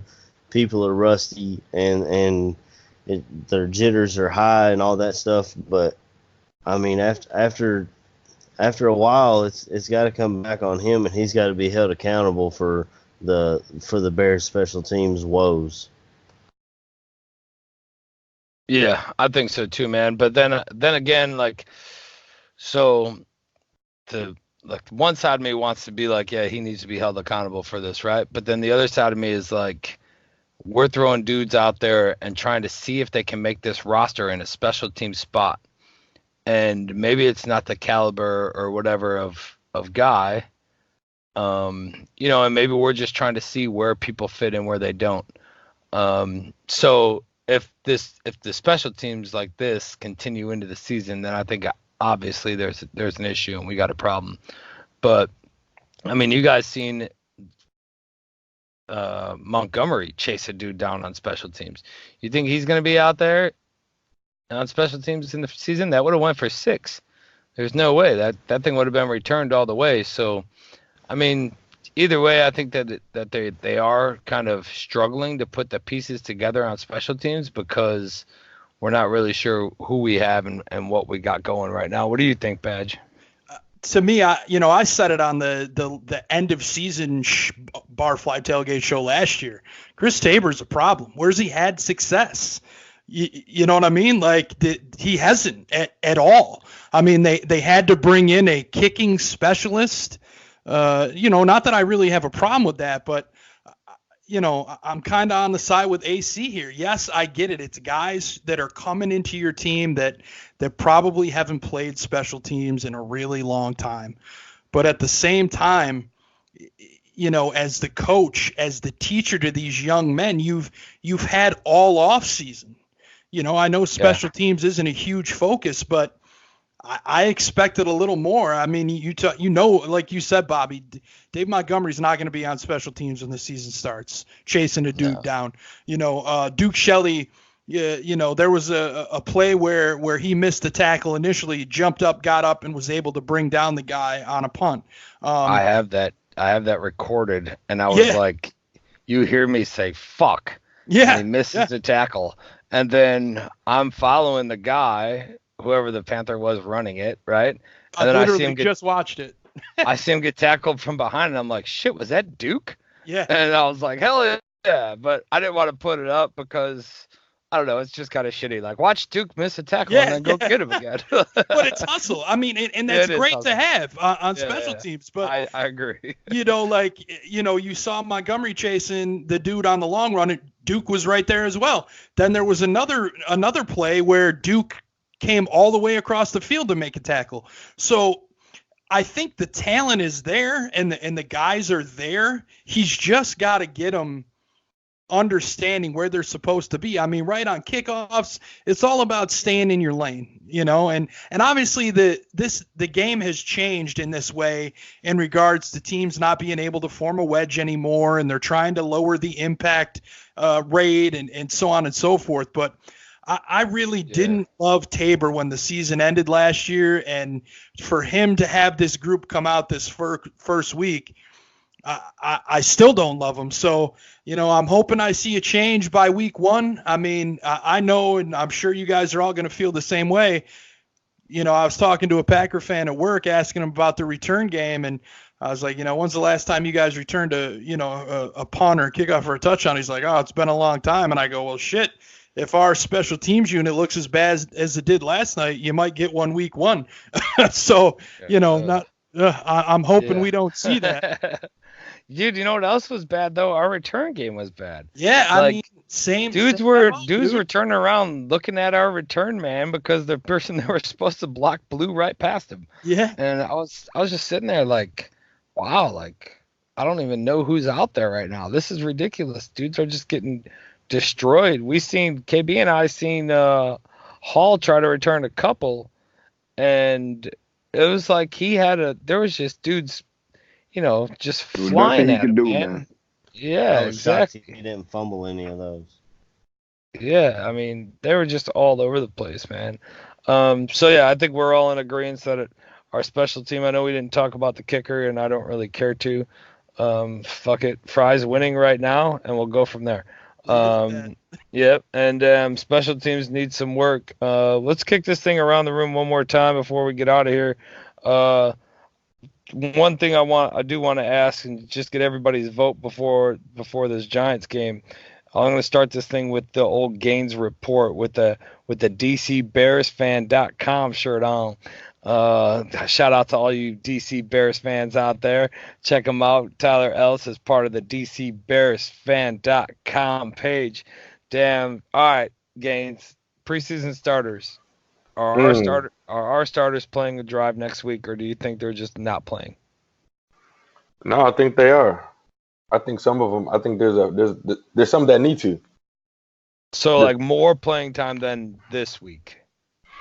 Yeah, why not? Or not this week, because that would be this week. Yeah, whatever. Correct. Yeah. Why not? Why not an extra drive? Yeah. I would hope to see that. Okay. AC, what you got? We see the starters on a drive this week or two?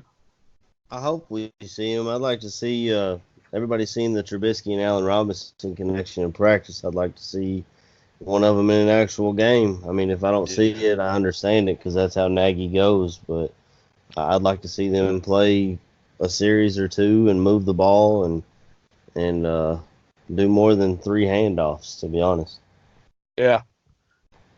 I really want to see the Trubisky-Ridley connection on one of these, man. I just want to see him bust one open and just people go nuts. Badge, what do you think, man? Your starters playing? I definitely think you'll see him at least a series. You know, I'd hate to, you know, definitely bank on that, but I definitely think you'll see him for at least a series. KB, what about you? Okay, KB thinks that they're going to play too. There we go.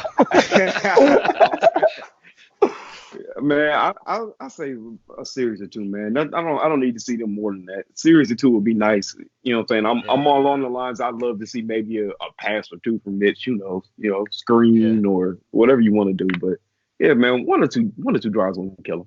Yeah, and I think so too, man. I'm on the same lines as you guys. I think we get a series or two out of them.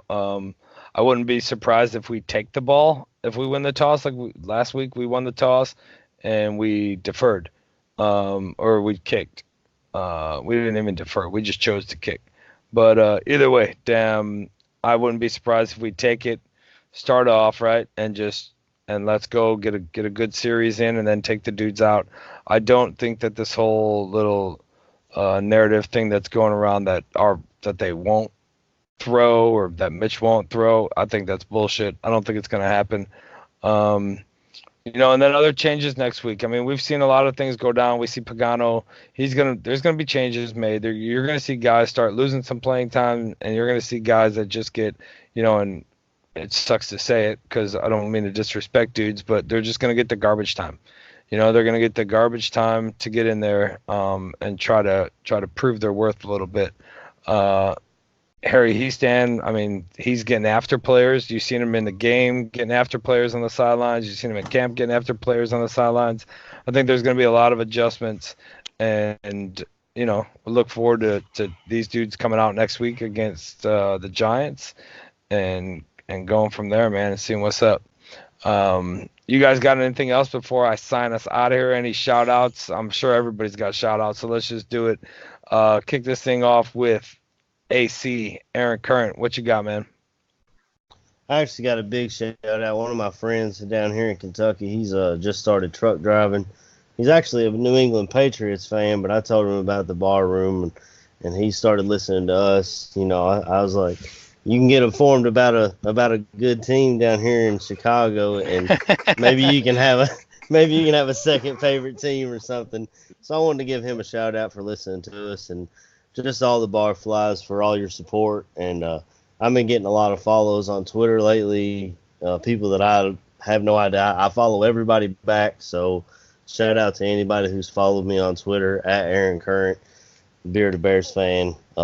Signing out. All right, KB, what you got? You got any shout outs? Anybody you want to give a little love to, man?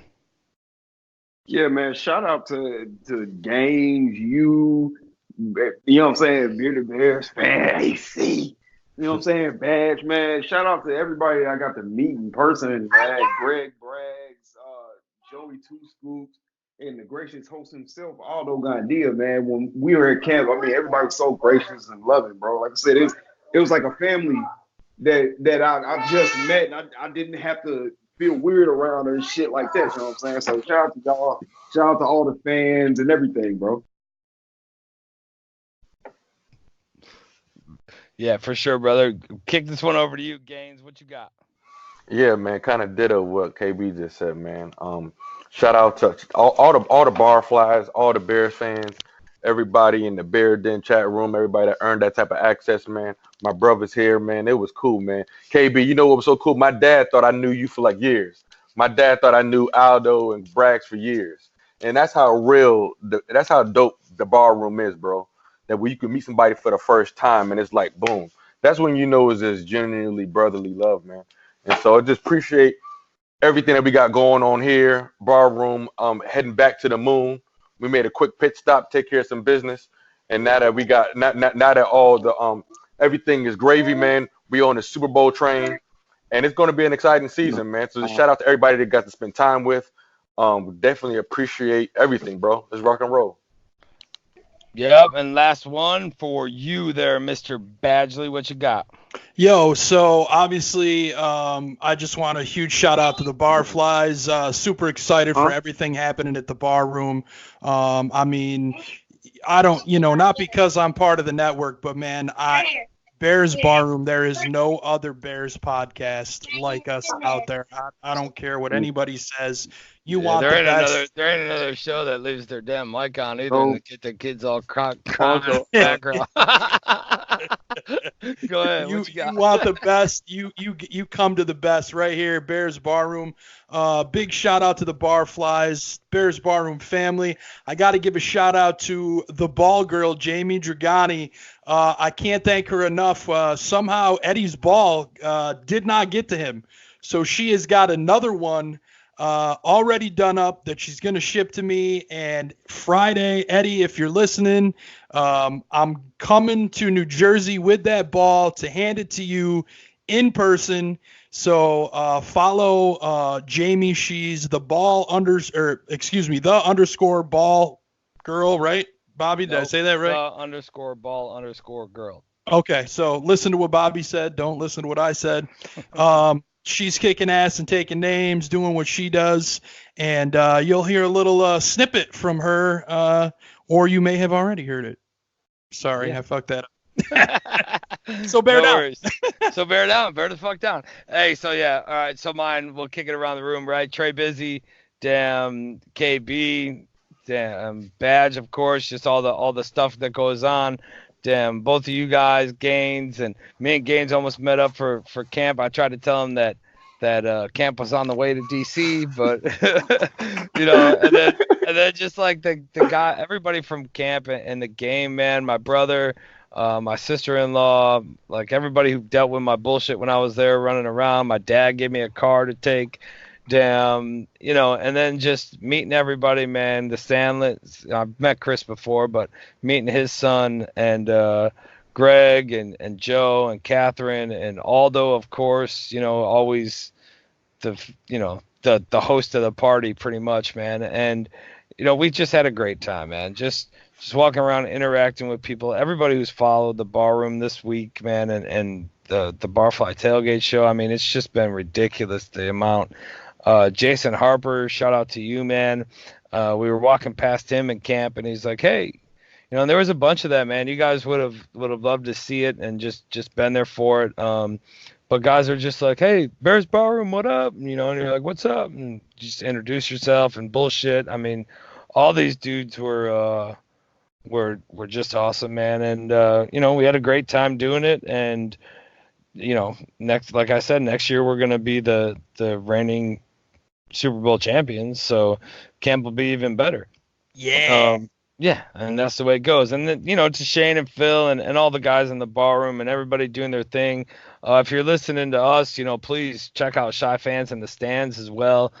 Joe and Greg are killing it over there. We got the Fantasy Football Goons going to be starting back up with, they already started back up, but they're going to be coming back up with us on a lot of these shows. And, man, it's just a whole load of shit that the barroom's going to be putting out and serving up, man. And, you know, Mike North Advantage, everything that you can get after, man. It's just the best content that you're going to get. And all around, it's just a great group of family and dudes that are, you know, just trying to do their thing, man. So for everybody out there listening, we appreciate you guys. And, you know, we'll just end that thing as always with a bear down. Bear down. Bear down.